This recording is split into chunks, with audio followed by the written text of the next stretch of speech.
Bom dia, queridos e queridas. Hoje a gente vai iniciar um assunto novo. Na verdade, a gente já fez até uma revisãozinha sobre esse assunto, mas agora a gente vai se aprofundar mais, que é o sujeito indeterminado e oração sem sujeito. No livro de vocês, que eu peço para que vocês acompanhem, inclusive, é na página 42, tá? Começa conceituando, sempre daquela forma que a gente faz em sala de aula. Essa primeira parte a gente faz junto, lê a tirinha, responde, que a partir daqui sai o conceito de sujeito indeterminado e oração sem sujeito. Essa parte eu vou deixar para vocês fazerem e depois eu vou mandar o link para vocês pelo plural com as respostas, tá?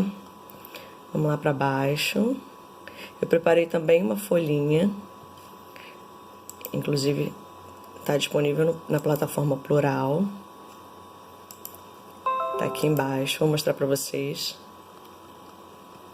Essa folhinha vem explicando um pouco melhor. Na verdade, é um resumo do que tem no livro. Não tem problema nenhum de acompanharem pelo livro também, tá? Vamos lá. E aí vem dizendo: o sujeito indeterminado é o tipo de sujeito que não pode ser identificado na oração. Isso acontece quando não conseguimos perceber pelo conteúdo ou pelo verbo que acompanha quem praticou a ação. E aí a gente tem 3 regrinhas para a gente identificar esse sujeito chamado de indeterminado, né?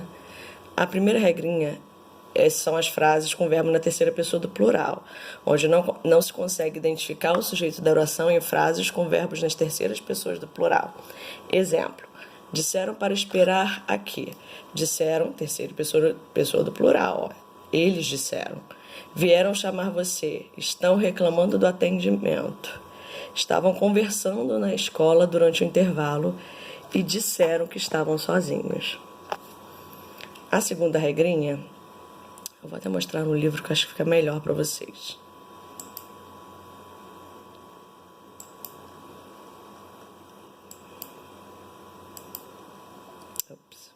Vou por aqui mesmo.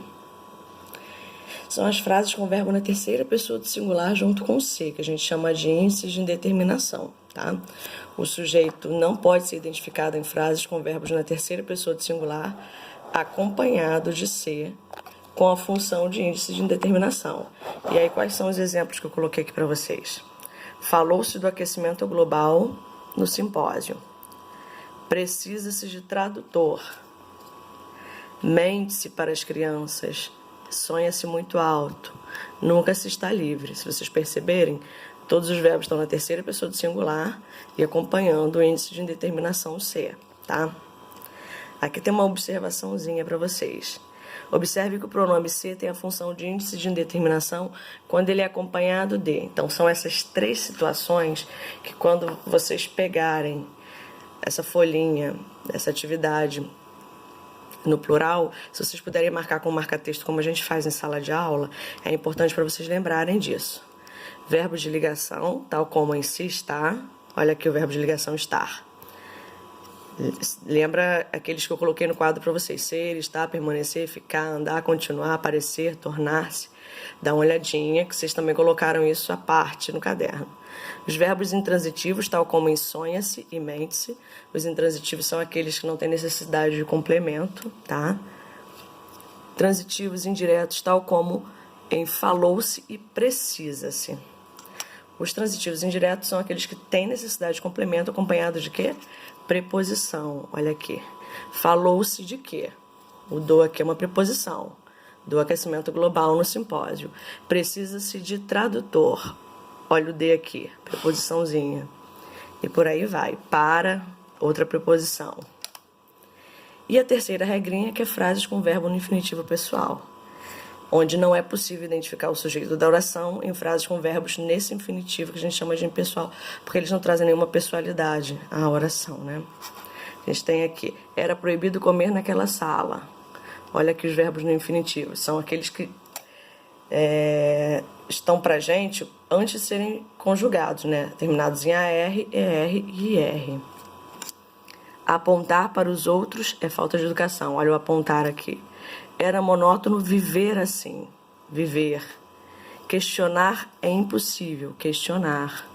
e é bom poder caminhar todas as manhãs. Olha aqui. Ok? Agora vamos partir lá para o sujeito inexistente, conhecido também como oração sem sujeito, tá? Nas orações sem sujeito, o sujeito é inexistente uma vez que elas não são constituídas por verbos impessoais, ou seja, que não admitem agentes da ação, como é o caso de... Também essas 3 regrinhas, se vocês puderem marcar depois. E aqui eu coloquei um exemplo de cada para ficar mais fácil de vocês entenderem, né? A primeira regrinha, número 1, os verbos que indicam fenômenos da natureza, como amanheceu, anoiteceu, choveu, nevou, ventou, trovejou e etc. Um exemplo para ele seria esse aqui de baixo, ó, trovejou durante a noite. Segunda regrinha, o verbo haver, quando empregado com sentido de existir, acontecer, indicando o tempo passado, decorrido, né? E a gente tem um exemplo, há boas palestras no Congresso. Ou seja, esse haver aqui é no sentido de existir, tá? Terceira regrinha, os verbos ser, fazer, haver, estar, ir e passar, indicando tempo ou distância. E aí a gente tem o terceiro exemplo, está na hora do intervalo. Verbo estar, então, indicando o quê? Um tempo, né? Então, vamos voltar agora aqui para o livro. Aqui no livro tem explicando tudinho que eu acabei de falar para vocês. A folhinha é mais um resumo, tá? Se vocês puderem, gostaria que vocês fizessem esse exercício aqui, que é para construir o conceito que a gente geralmente faz junto em sala de aula, página 42. Depois, vocês vão dar uma olhadinha aqui nesse box, que sempre traz umas novidades. Aqui é o conceito que eu acabei de passar para vocês. As regrinhas que eu falei lá, elas estão aqui também, tá? Tem esse exercício aqui, que é página 45, que eu gostaria que vocês fizessem. É exercício de aula. Depois, 46, com a tirinha do menino maluquinho e a tirinha do H. 47, eu quero que vocês façam até essa tirinha aqui, que é a do Garfield, tá? Até a questão 10, 10C. Aqui embaixo a gente ainda não vai fazer agora, tá? Essa oração sem sujeito na construção do texto a gente faz depois, para não ficar muita coisa, até porque eu coloquei também uma lista de exercício na plataforma, ok? Então, qualquer dúvida, vocês podem mandar a mensagem. Vou tentar responder o mais rápido possível. Deem uma olhadinha tanto aqui, que está bem explicadinho no livro de vocês, quanto na folhinha, ok? Um beijo e até a próxima aula.